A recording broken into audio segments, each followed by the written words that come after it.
नमस्कार, आप देख रहे हैं जनता टीवी और मैं हूं आपके साथ अभिषेक। खबरों का रुख करते हैं। उत्तर प्रदेश में सियासी हल्ला मचा हुआ है। दिल्ली से लखनऊ की दूरी लगभग खत्म सी हो गई है। आज प्रधानमंत्री मोदी एक बार फिर यूपी दौरे पर रहे।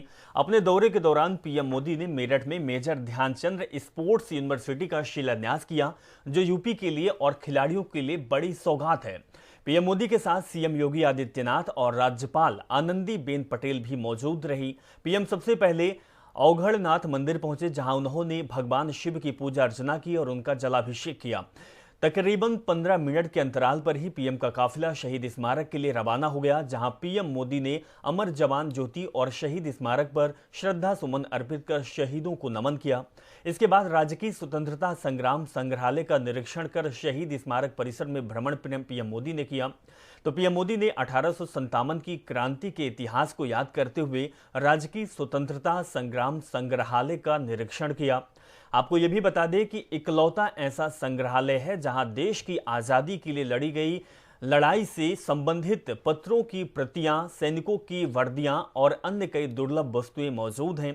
प्रधानमंत्री मोदी ने संग्रहालय में लगी चित्र दीर्घा को काफी देर तक निहारा। संग्रहालय का निरीक्षण करने के बाद PM Modi Delhi Meerut express way से होते हुए सलावा के लिए रवाना हो गए, जहां पीएम मोदी ने 700 करोड़ की लागत से बनने वाले खेल विश्वविद्यालय का शिलान्यास किया।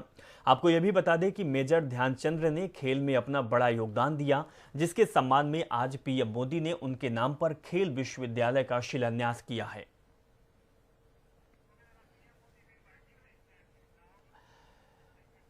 तो वहीं पीएम मोदी ने अपने संबोधन के दौरान विपक्ष पर जमकर निशाना साधा। पीएम मोदी ने कहा कि पहले की सरकारों में अपराधी और माफिया अपना अपना खेल खेलते थे, लेकिन अब योगी सरकार अपराधियों के साथ जेल जेल का खेल खेल रही है। केंद्र सरकार ने देश के सबसे बड़े खेल पुरस्कार का नाम दद्दा के नाम पर कर दिया। आज मेरठ की स्पोर्ट्स यूनिवर्सिटी मेजर ध्यानचंद जी को समर्पित की जा रही है। इस यूनिवर्सिटी का नाम मेजर ध्यानचंद जी से जुड़ जाता है तो उनका पराक्रम तो प्रेरणा देता ही है, लेकिन उनके नाम में भी एक संदेश है। उनके नाम में जो शब्द है ध्यान, बिना ध्यान केंद्रित किए, बिना फोकस एक्टिविटी किए कभी भी सफलता नहीं मिलती है। जब पहलों की सरकारें थी तब यूपी में अपराधी अपना खेल खेलते थे,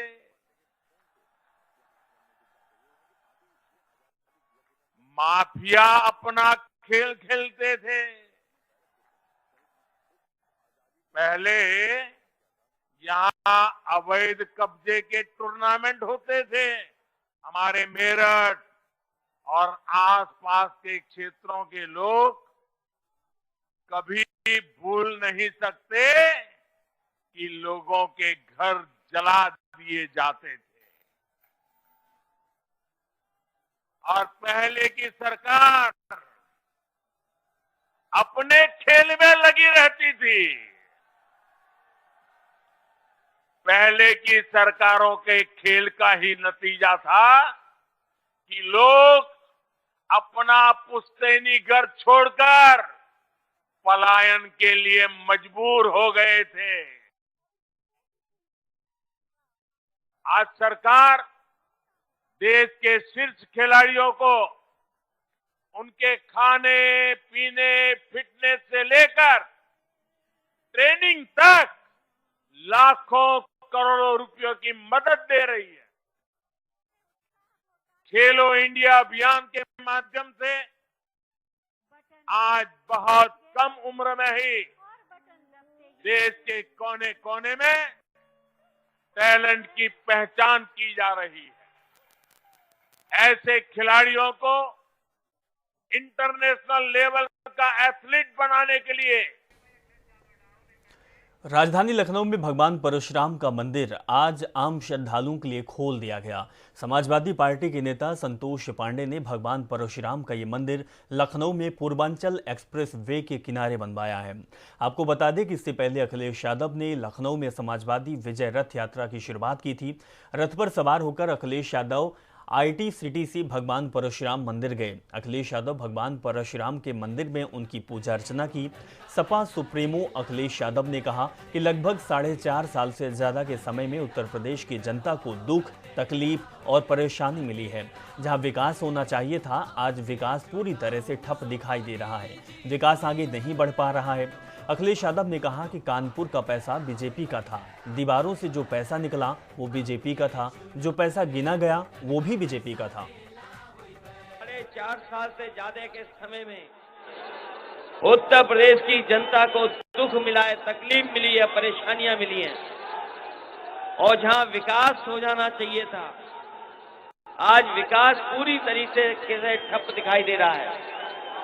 विकास आगे नहीं बढ़ पा रहा है और उसका परिणाम है कि जहां किसान दुखी, जिसको आय दोगुनी मिलनी थी, किसान की आय दोगुनी नहीं हुई और हमारे नौजवान को नौकरी रोजगार मिल जाता, वो आज रोजगार और नौकरी भी नहीं है। मुख्यमंत्री क्या बॉलिंग कर सकते हैं? क्या बाबा मुख्यमंत्री बैटिंग कर सकते हैं? क्या बाबा मुख्यमंत्री विकेट कीपर बन करके बॉल पकड़ सकते हैं? क्या बाबा मुख्यमंत्री कैच ले सकते हैं? क्या बाबा मुख्यमंत्री फील्डिंग कर सकते हैं? और क्या बाबा मुख्यमंत्री लैपटॉप चला लेते हैं? क्या बाबा मुख्यमंत्री टैबलेट चला पाएंगे? और पता लगा है कि जहां लैपटॉप नहीं चला पाते हैं, वहीं वो स्मार्टफोन भी नहीं चला पाते हैं। आज महंगाई भी बढ़ी है, बेरोजगारी भी बढ़ी है, और हम किसी भी आंकड़े को उठा करके देख लें, आज उत्तर प्रदेश हर आंकड़े में पीछे दिखाई दे रही है। चाहे स्वास्थ्य के आंकड़े हों देश के, उसमें आपका उत्तर प्रदेश बहुत पीछे दिखाई दे रहा है। शिक्षा के क्षेत्र में भी जहां आगे बढ़ना चाहिए था, आगे नहीं बढ़ रहा है, पीछे बढ़ रहा है। और अगर हम कोरोना के कार्यकाल को देखें और जिस तरीके से सरकार का कामकाज रहा है, उत्तर प्रदेश की प्राइमरी पढ़ाई से लेकर के जो यूनिवर्सिटी, डिग्री कॉलेज में पढ़ाई थी, पूरी तरीके से ठप है। कितने हमारे सिख भाई जो आंदोलन में गए थे, कितना अन्याय हुआ। सड़कों पे कीलें लगा दी गई, बोल्डर लगा दिए गए, गड्ढे खोद दिए गए। 600-700 हमारे सिख भाई जो किसान थे, किसानों की जान चली गई, शहीद हो गए। और अब केवल अपनी वाहवाही के नाम पर छापे मारे जा रहे हैं। ये जैन समाज के लोग हैं, पहले गलत जैन के यहां चले गए, और अपनी बदनामी बचाने के लिए, अपनी शर्म को खत्म करने के लिए, और जो उनका गलत फैसला था उसकी भरपाई के लिए फिर जाकर के छापा मारा है। घरेलू बिजली 300 यूनिट फ्री देने का काम अगर कोई करने जा रहा है तो वो समाजवादी लोग करने जा रहे हैं। बताओ, 300 यूनिट फ्री चाहिए कि नहीं चाहिए? जहां 300 यूनिट फ्री दे रहे हैं, वहीं अपने किसानों की सिंचाई भी मुफ्त करने जा रहे हैं, क्योंकि किसान वो है जो हमारी अर्थव्यवस्था की रीढ़ है। दिल्ली के मुख्यमंत्री अरविंद केजरीवाल ने लखनऊ के स्मृति उपवन में जनसभा को संबोधित करते हुए प्रदेश की योगी सरकार सहित पिछली सरकारों पर निशाना साधा है। उन्होंने कहा है कि 2017 में बीजेपी के सबसे बड़े नेता ने कहा था कि कब्रिस्तान बनना चाहिए तो शमशान भी बनना चाहिए। पुरानी सरकारों ने यूपी में शमशान और कब्रिस्तान बनवाए, हमें यूपी में मौका दो, हम स्कूल और अस्पताल बनवा देंगे। केजरीवाल ने कहा कि योगी सरकार ने कोरोना के दौरान जनता की मदद नहीं की, लोग ऑक्सीजन की कमी से सड़कों पर मरते रहे और सरकार उन्हें ना इलाज दे सकी और ना ही ऑक्सीजन। केजरीवाल ने कहा कि योगी सरकार ने करोड़ों रुपए विज्ञापन में फूंक दिए। हाल ये है कि दिल्ली में योगी के 850 होर्डिंग लगे हैं और हमारे 106 लगे हैं। दिल्ली में जरा सा एक राउंड लगा लो, पूरे दिल्ली में केजरीवाल के होर्डिंग नहीं मिलते, योगी के होर्डिंग मिलते हैं। आज पूरी दिल्ली में मैंने काउंट करवाए, दिल्ली सरकार के 106 होर्डिंग लगे हुए हैं और योगी जी के 850 होर्डिंग लगे हुए हैं। कई बार तो मेरे को लगता है ये पता नहीं उत्तर प्रदेश का चुनाव लड़ रहे हैं कि दिल्ली का चुनाव लड़ रहे हैं। तो दोस्तों, इन्होंने आपकी खून पसीने की कमाई का पैसा जो आप टैक्स के रूप में देते हो, करोड़ों करोड़ों रुपए फूंक दिया इन्होंने इश्तिहार में, इश्तिहारबाजी में। क्यों? क्योंकि इन्होंने इनके बस में इनसे सरकार नहीं चली, तो इन्होंने 5 साल में केवल शमशान घाट बनाए और जनता को शमशान घाट बेचने का इंतजाम करा।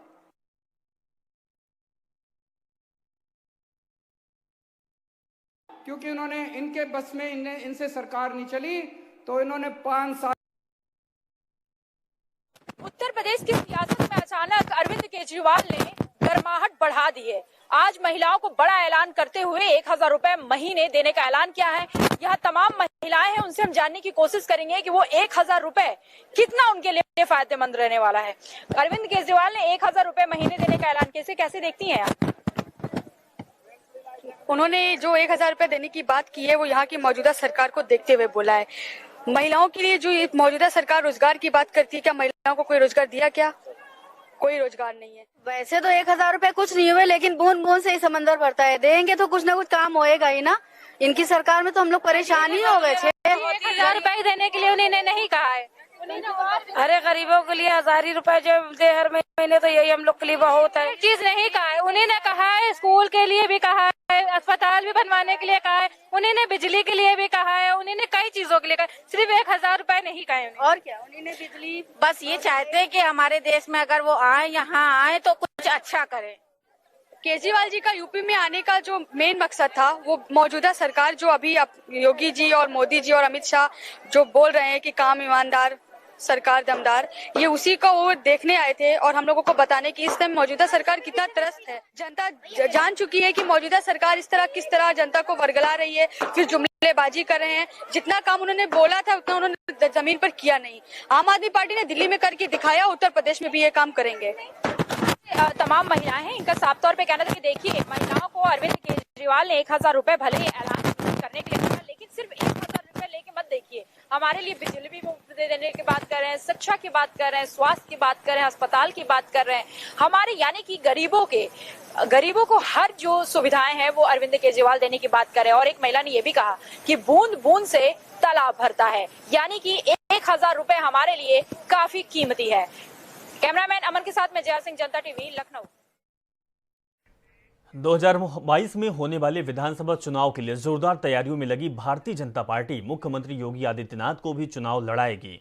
मुख्यमंत्री योगी आदित्यनाथ अयोध्या और गोरखपुर में से किसी एक जगह से चुनाव लड़ सकते हैं।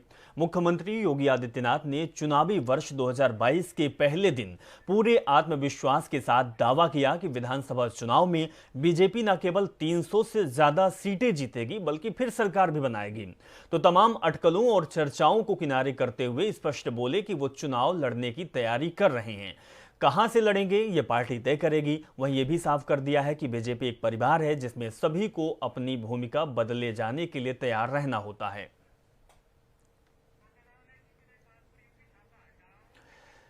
समाजवादी पार्टी के मुखिया अखिलेश यादव के करीबी सपा एमएलसी पुष्पराज जैन उर्फ पंपी के मुंबई स्थित आवास में आयकर विभाग को शनिवार देर शाम को 2 करोड़ रुपए की नकदी मिली। बताया जा रहा है कि पुष्पराज जैन की कंपनी में मिडिल ईस्ट देशों से बड़े पैमाने पर पूंजी आती है। इसका उद्देश्य और स्रोत क्या है, इसकी जांच की जा रही है।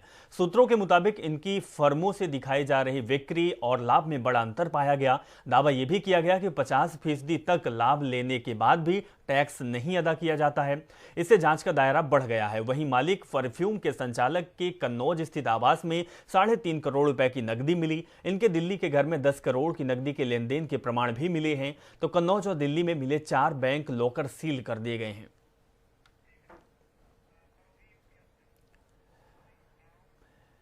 यूपी के भदोही के कोतवाली क्षेत्र में डुड़मा कुखरौठी गांव में आबादी से थोड़ी दूर पर सीवन में एक किसान की गोली मारकर हत्या कर दी गई।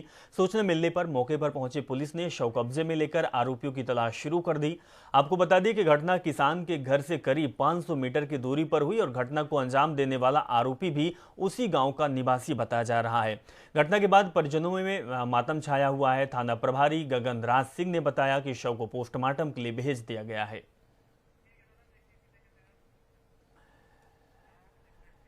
गोरखा राइफल्स के हवलदार और देहरादून के अनारवाला निवासी प्रदीप थापा नागालैंड में शहीद हो गए। शुक्रवार सुबह को ड्यूटी के दौरान प्रदीप थापा शहीद हुए। आज पूरे सैन्य सम्मान के साथ उनका अंतिम संस्कार किया गया। इस दौरान सीएम पुष्कर सिंह धामी ने अनारवाला गुच्चू पानी देहरादून पहुंचकर शहीद हवलदार प्रदीप थापा के पार्थिव शरीर पर पुष्पांजलि अर्पित की और उनकी अंतिम यात्रा में शामिल हुए। उन्होंने ईश्वर से अमर शहीद की दिवंगत आत्मा को शांति प्रदान करने की प्रार्थना की। इस दौरान उन्होंने परिवारजनों से भेंट कर अपनी शोक संवेदना साझा की। सीएम धामी ने कहा कि ईश्वर शोकाकुल परिवार को यह दुख सहन करने की शक्ति प्रदान करे। शहीद हमलावर प्रदीप थापा के बलिदान को हम नमन करते हैं। उत्तराखंड सरकार शहीद के परिवार के साथ हमेशा खड़ी रहेगी। इस दौरान कैबिनेट मंत्री गणेश जोशी अन्य लोग भी मौजूद रहे।